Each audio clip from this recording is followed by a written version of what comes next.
தமிழலை நேயர்களுக்கு வணக்கம். இன்றைய முக்கிய நிகழ்வுகளை இந்த செய்தி தொகுப்பில் பார்க்கலாம்.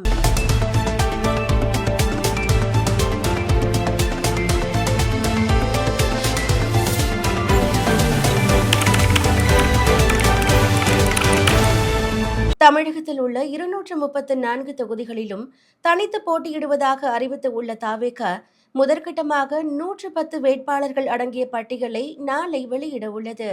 முதற்கட்ட பட்டியலை அக்கட்சித் தலைவர் விஜய் மாமல்லபுரத்தில் நாளை நடைபெறும் சிறப்பு பொதுக்கூட்டத்தில் வெளியிட உள்ளதாக தகவல் வெளியாகியுள்ளது.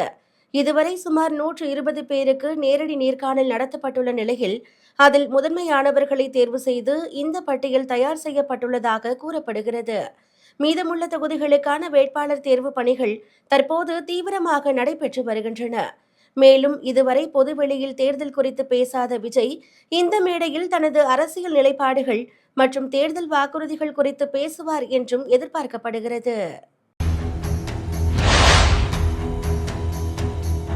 தாவேகாவின் முதற்கட்ட வேட்பாளர் பட்டியலை நாளை வெளியிடும் விஜய் மார்ச் 28ஆம் தேதி பிரச்சாரத்தை தொடங்க உள்ளதாக அறிவிக்கப்பட்டுள்ளது. அதன்படி பெரம்பூர், கொளத்தூர், வில்லிவாக்கம், அண்ணா நகர், விருகம்பாக்கம் ஆகிய தொகுதிகளில் தாவேகா தலைவர் விஜய் பிரச்சாரம் செய்ய உள்ளார். ஒவ்வொரு இடத்திலும் 3000 பேர் பங்களிப்பார்கள் என்று தாவேகா சார்பில் அனுமதி கடிதம் சமர்ப்பிக்கப்பட்டுள்ளதாக கூறப்படுகிறது. விஜய் 12 தொகுதிகளில் பிரச்சாரம் செய்ய அனுமதி கோரப்பட்ட நிலையில் தேர்தல் ஆணையம் அனுமதி மறுத்துவிட்டதாக கூறப்படுகிறது. சென்னையில் ஆபரண தங்கத்தின் விலை இன்று சவரனுக்கு 560 அதிகரித்து உள்ளது. மேற்காசிய போர் சூழல் காரணமாக தங்கம் விலை ஏற்ற இறக்கங்களை கண்டு வருகிறது. ஈரான் போர் தற்காலிகமாக நிறுத்தப்படும் என அறிவிக்கப்பட்டதால் கச்சா எண்ணெய் விலை 15% குறைந்தது. இதனால் தொடர்ந்து சரிவை கண்ட தங்கம் திங்கட்கிழமை மாலை மீண்டும் அதிகரித்து 1 கிராம் 13,340ஆகவும் ஒரு சவரன் 1,06,720ஆகவும் விற்பனையானது.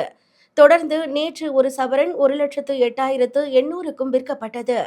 இந்நிலையில் இன்று சவரனுக்கு ரூபாய் 560 உயர்ந்து ஒரு சவரன் 1,09,360க்கும் ஒரு கிராம் ரூபாய் 13,670க்கும் விற்பனையாகிறது. வெள்ளியின் விலையில் மாற்றமின்றி ஒரு கிராம் ரூபாய் 260க்கும் ஒரு கிலோ பார் வெள்ளி 2,60,000க்கும் விற்கப்படுகிறது. சட்டசபை தேர்தலில் மக்கள் நீதி மய்யம் போட்டியிடாது என்று கமல்ஹாசன் எடுத்த முடிவு அக்கட்சியினர் மத்தியில் கடும் அதிருப்தியை ஏற்படுத்தியிருக்கிறது. திமுக கூட்டணியில் மக்கள் நீதி மய்யம் இடம்பெற்றிருக்கும் நிலையில் கடந்த முறை ராஜ்யசபா தேர்தலில் அக்கட்சியின் தலைவர் கமல்ஹாசனுக்கு வாய்ப்பு வழங்கப்பட்டு அவர் எம்பி ஆனார். சட்டசபை தேர்தலில் டார்ச் லைட் சின்னத்தில் போட்டியிட மக்கள் நீதி மய்யம் விரும்பிய நிலையில் உதயசூரியனில் போட்டியிடுமாறு திமுக தெரிவித்தது. இதையடுத்து மக்கள் நீதி மய்யம் தேர்தலில் போட்டியிட போவதில்லை என்று கமல்ஹாசன் தெரிவித்தார். இது அக்கட்சி நிர்வாகிகள், தொண்டர்கள் இடையே கடும் அதிருப்தியை ஏற்படுத்தி இருக்கிறது. கமல்ஹாசன் ராஜ்யசபா சீட் வாங்க மட்டும் கட்சியினரை பயன்படுத்தி கொண்டதாக கொந்தளிப்பை வெளிப்படுத்தி உள்ளனர். தமிழக நகராட்சி நிர்வாகத்துறையில் 634 கோடி ஊழல் நடந்ததாக கூறப்படும் புகாரில் அமைச்சர் KN நேரு உள்ளிட்டோர் மீது வழக்கு பதிவு செய்யப்படாதது ஏன் என்று சென்னை உயர்நீதிமன்றம் அதிரடி கேள்விகளை எழுப்பியுள்ளது. அமைச்சர் KN நேரு உள்ளிட்டோர் மீது வழக்கு பதிவு செய்ய சென்னை உயர்நீதிமன்றம் பிறப்பித்த உத்தரவை ஏன் இன்னும் செயல்படுத்தவில்லை என நீதிபதிகள் கடும் கேள்வி எழுப்பியுள்ளனர்.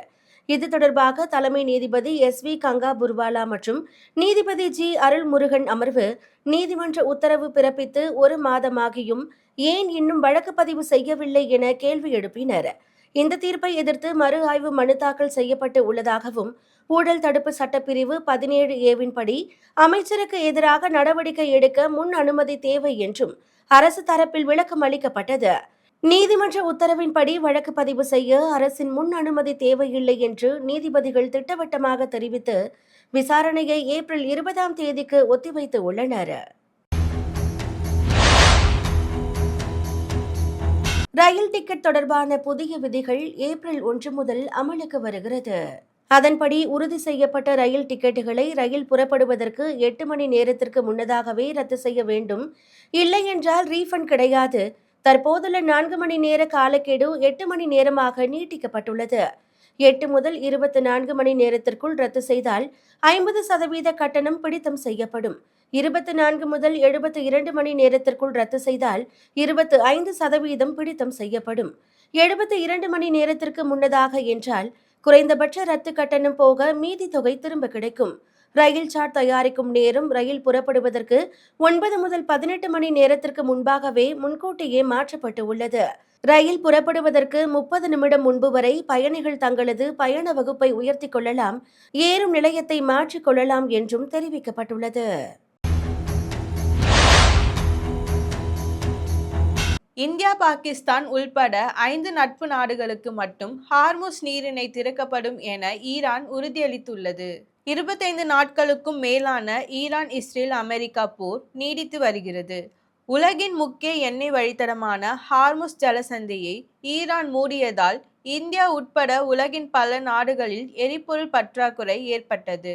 இந்த நிலையில் இந்தியா உள்ளிட்ட நாடுகளில் நிலவும் எரிபொருள் தட்டுப்பாட்டை போக்கும் வகையில் இந்தியா, பாகிஸ்தான், சீனா உட்பட 5 நாடுகளுக்கு மட்டும் ஹார்முஸ் நீரிணையில் அனுமதி வழங்கப்படும் என்று ஈரான் வெளியுறவுத்துறை அமைச்சர் அப்பாஸ் அராக்சி தெரிவித்துள்ளார். பழனி முருகன் கோவிலின் முக்கிய திருவிழாக்களில் ஒன்றான பங்குனி உத்தர திருவிழா கொடியேற்றத்துடன் இன்று கோலாகலமாக தொடங்கியது.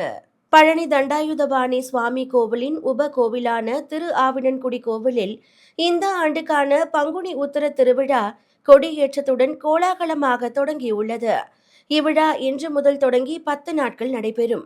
விழாவின் 6ஆம் நாளான மார்ச் 31ஆம் தேதி இரவு 7 மணிக்கு மேல் முத்துக்குமார சுவாமி வள்ளி தெய்வானை திருக்கல்யாணமும், இரவு 9 மணிக்கு மேல் வெள்ளி தேரோட்டமும் நடைபெறும். தொடர்ந்து ஏப்ரல் 1ஆம் தேதி மாலை 4:20 மணிக்கு பங்குனி உத்தர தேரோட்டம் பிரம்மாண்டமாக நடைபெறவுள்ளது. ஏப்ரல் 4ஆம் தேதி இரவு கொடி இறக்கத்துடன் நிறைவு பெறுகிறது. அமெரிக்காவின் F-18 விமானத்தை ஈரான் தாக்கிய வீடியோ இணையத்தில் வைரலான நிலையில் ஈரானிய படைகளும் இதனை உறுதி செய்து உள்ளன. எனினும் அமெரிக்கா இது போலியான வீடியோ என மறுத்து உள்ளது. அமெரிக்காவின் அதிக திறன் கொண்ட ராணுவ விமானங்களில் ஒன்றான F-18 ரக போர் விமானத்தை ஈரானின் புரட்சிகர பாதுகாப்பு படை தாக்கி அடித்துவிட்டதாக கூறி ஈரானிய தொலைக்காட்சி நிறுவனம் ஒன்று காணொளி ஒன்றை வெளியிட்டுள்ளது. இந்த காணொளி தற்போது சமூக வலைதளங்களில் வைரலாகி வரும் நிலையில் இந்த வீடியோ போலியானது என அமெரிக்க மத்திய கட்டளை மையம் தெரிவித்துள்ளது. நடிகர் கென் இயக்கி நடித்த யூத் திரைப்படம் வரவேற்பை பெற்று வரும் நிலையில் நடிகர்கள் சூர்யா, கார்த்தி, சிம்பு படக்குழுவினரை நேரில் அழைத்து பாராட்டியுள்ளனர். குழந்தை நட்சத்திரமாக அறிமுகமாகி பின்னர் அசுரன் படத்தின் மூலம் கவனம் பெற்றவர் நடிகர் கருணாஸின் மகன் கென். இவர் இயக்கி நடித்த யூத் திரைப்படம் இதுவரை 35 கோடிக்கும் அதிகமாக வசூலித்து உள்ளதாக தகவல் வெளியாகி உள்ளது. இளம் இயக்குனராக அவதாரம் எடுத்துள்ள கென் மற்றும் யூத் படக்குழுவினரை நடிகர்கள் சூர்யா மற்றும் கார்த்தி நேரில் அழைத்து பாராட்டியுள்ளனர். முன்னதாக நடிகர் சிலம்பரசனும் நேரில் அழைத்து பாராட்டியிருந்தார். மேலும் செய்திகளுக்கு தொடர்ந்து இணைந்திருங்கள் தமிழலை செய்திகளோடு. நன்றி, வணக்கம்.